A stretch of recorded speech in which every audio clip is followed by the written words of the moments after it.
Yemen is in the midst of an unfathomable humanitarian crisis. International organizations have warned that Yemenis will soon face the world's largest famine in decades, brought on by a war that has ravaged the country for the past several years.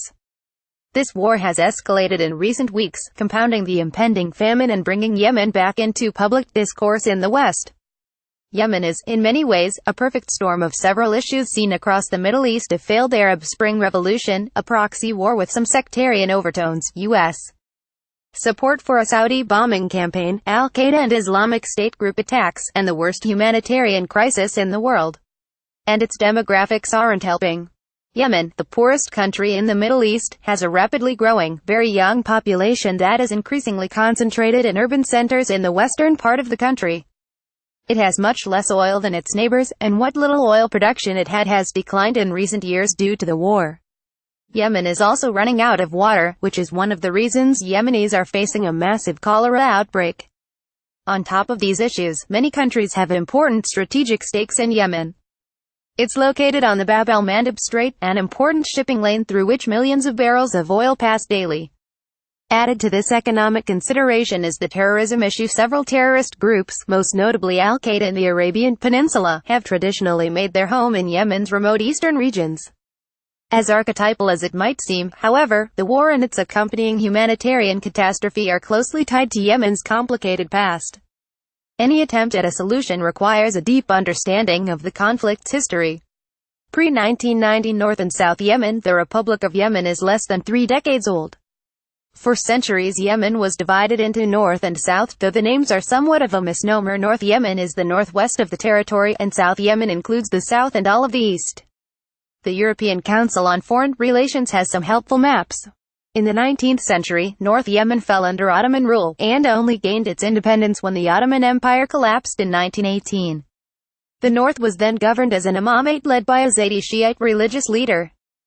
Zaydi Shiism is a branch of Shiite Islam found almost exclusively in Yemen, and it predominates in North Yemen.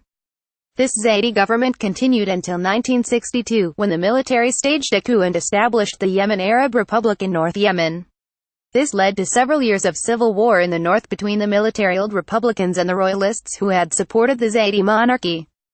The conflict quickly became a proxy war between Egypt and Saudi Arabia. Egypt, a brand new republic itching to expand its influence in the Arab world, sent troops to support the Republicans, while the Saudi monarchy aided the royalists to stem the spread of republicanism. When the war finally ended in 1970, the Republicans won out. Meanwhile, in the 1960s, South Yemen gained its independence from British and Saudi rule. It became the People's Democratic Republic of Yemen and aligned itself with the Soviet bloc, becoming the only communist country in the Arab world. For the next couple decades, there were ongoing clashes between the USSR-backed South and the US and Saudi-backed North, interspersed with attempts to unify them. 19,900,000 2011 Ali Abdullah Saleh's Yemen. North and South Yemen finally merged in 1990 in the wake of the Soviet bloc's disintegration. Ali Abdullah Saleh, who had been president of North Yemen since 1978, led the new Republic of Yemen. Despite unification, the tensions between the North and South persisted, and civil war broke out in 1994 as Southerners decried the North's continued marginalization of their interests. Saleh quashed the opposition within a few months and reasserted central control. But Saleh's government soon faced more resistance, this time in the north. A religious revivalist movement had begun in the 1990s among the North's Zaydi Shiite population. This movement, commonly called the Houthi movement after its namesake leader, was meant to reassert Zaydism and Zaydi traditions in the face of fundamentalist Sunni proselytizing supported by Saudi Arabia. But in the early 2000s, the Houthis took on a more political bent, criticizing many of President Saleh's policies. They were primarily concerned with the growing relationship between Saleh and the United States and worried about increasing foreign influence in Yemen. As such, they actively opposed many of Saleh's actions, most notably his support for the 2003 invasion of Iraq. Eventually, this opposition became outright insurgency. Between 2004 and 2010, there were 6 conflicts between Houthi rebels and Saleh's government. 20,112,014 Revolution and transitional government. Against this backdrop of civil strife, Houthi insurgency, and Saleh's 33-year rule came the Arab Spring. Inspired by the protests in Tunisia, tens of thousands of Yemenis took to the streets in January 2011, demanding Saleh's resignation. Violence increased over the next few months as Saleh refused to resign, with government forces and Saleh's supporters cracking down on demonstrators and killing scores. Finally, in November 2011, Saleh bowed to domestic and international pressure and signed an agreement to cede power to his vice president, Abdrabbuh Mansur Hadi.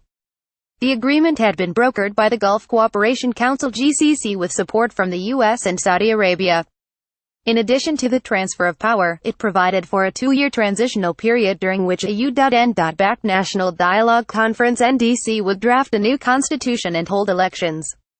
Hadi was officially elected president for the transitional period in February 2012, and was inaugurated shortly thereafter. This peaceful inauguration was the moment when it seemed that Yemen might be an Arab Spring success story. But as in many other Arab Spring countries, the moment was sadly short-lived. Hadi struggled to maintain control over Yemen in the face of a tanking economy, al-Qaeda attacks, and a separatist movement in the south.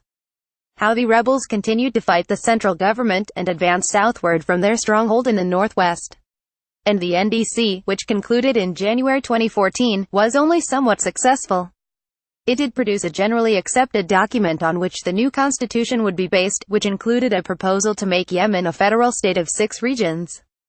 But both the Houthis and southern leaders were dissatisfied with the division of the new regions, and the Houthis ultimately rejected the draft constitution because of it. In the midst of all of this, in July 2014, Hadi announced cuts to fuel subsidies, which the International Monetary Fund had encouraged as part of a loan agreement. The resulting severe hike in fuel prices, a huge hit to Yemen's poverty-stricken population, provoked Houthi-backed protests that only further destabilized the government and the country. In the face of this unrest, Hadi rescinded the cuts, but the damage was done. 20,142,015. The Houthi advance. In September 2014, Houthi rebels took advantage of the increasing chaos by seizing control of most of the capital, Sana'a. They were supported not only by Yemenis frustrated with the failures of the transitional government, but also by factions of the Yemeni security forces that were still loyal to Saleh. Though Saleh had spent the 2000s fighting Houthi insurgents, he formed an alliance with the Houthis post-revolution as a tactical maneuver to undermine Hadi and the transitional government.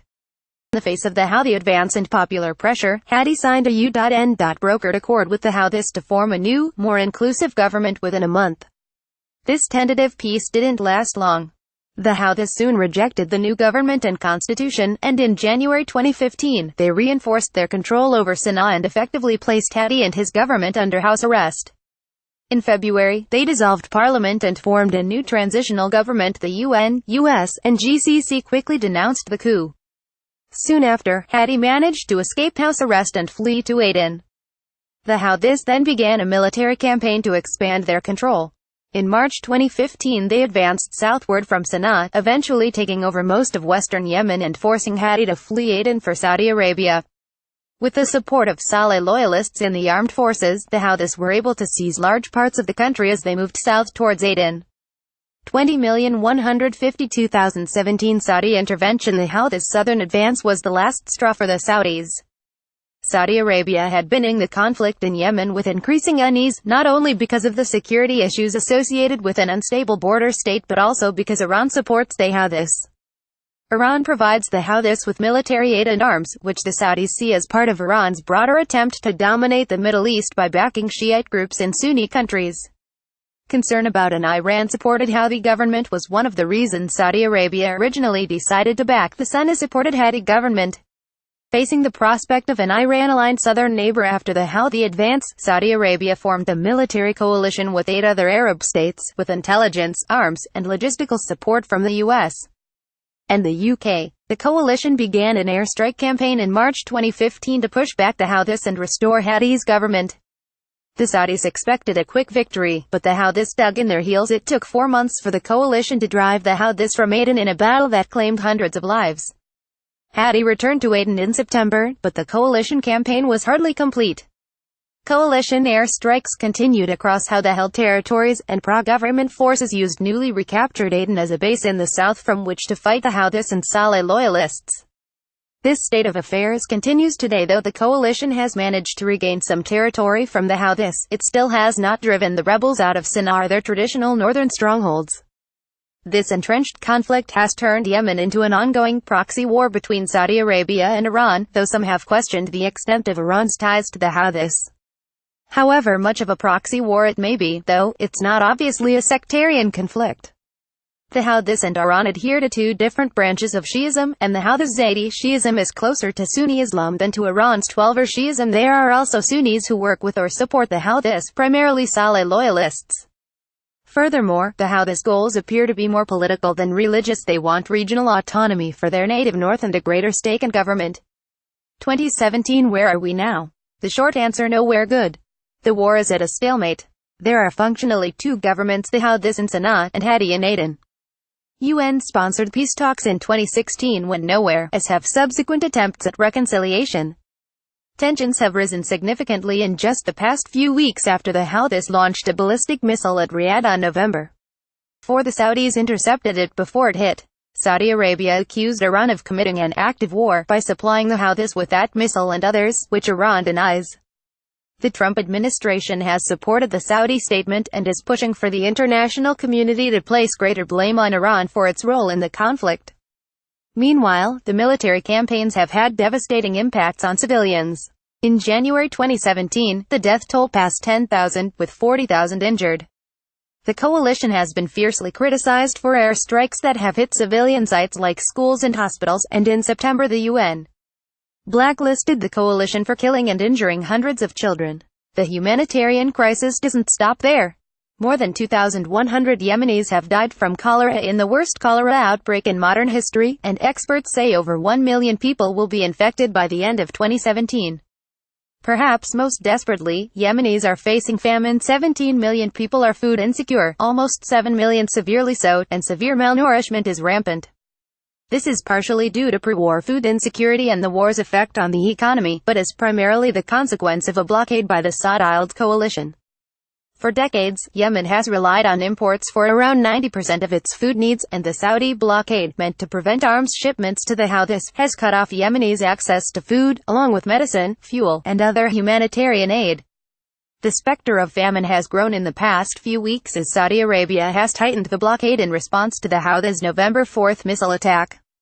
The emergency is so acute that the UN Undersecretary General for Humanitarian Affairs Mark Lowcock said that if the blockade is not lifted, Yemen will face the largest famine the world has seen for many decades, with millions of victims. While Saudi Arabia has agreed to allow in humanitarian assistance, so far it has only opened ports in southern, Houthi-controlled territory. Ports in the Houthi-controlled north are still blocked, meaning it is incredibly difficult to get aid to those areas where the situation is most desperate. There is obviously no clear answer or easy out to the war. The situation is so desperate that many are calling Yemen a failed state. It remains to be seen whether the warring factions will wear themselves out, or if the international community will be able to broker any sort of agreement. Meanwhile, despite some calls for aid and assistance, Yemenis are stranded in the face of humanitarian catastrophe.